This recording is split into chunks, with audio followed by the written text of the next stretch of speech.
అనే ఒక పదం మనం పెట్టుకున్నాం. కానీ డిజబిలిటీ అనేది వాళ్ళకి భగవంతుడిచ్చిన మరో రకమైన వరం. మనకు అంగాలు ఏది లేకపోయినా మనం తట్టుకోలేము.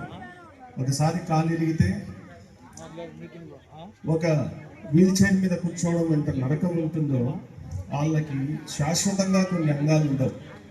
అయినా వాటి నుంచి వాళ్ళు బయటపడి ఆ లోపాన్ని ఒక ఛాలెంజ్గా తీసుకొని జీవితాన్ని గడిస్తారు.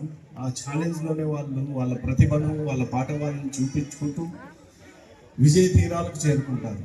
మనకంటే వాళ్ళు చాలా గొప్పలు. వాళ్ళని ప్రశంసిస్తూ మనం ఒక అప్లాజ్ ఇస్తాం. Please give a hand for them. Thank you.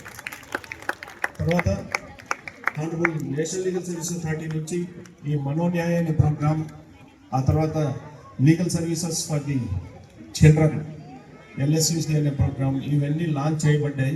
ఈ పిల్లలు ఎవరికైనా సరే చట్టబద్ధమైన ఎటువంటి ప్రాబ్లం ఉన్నా కూడా డిస్ట్రిక్ట్ లీగల్ సర్వీసెస్ అథారిటీ వారిని అప్రోచ్ అయితే కనుక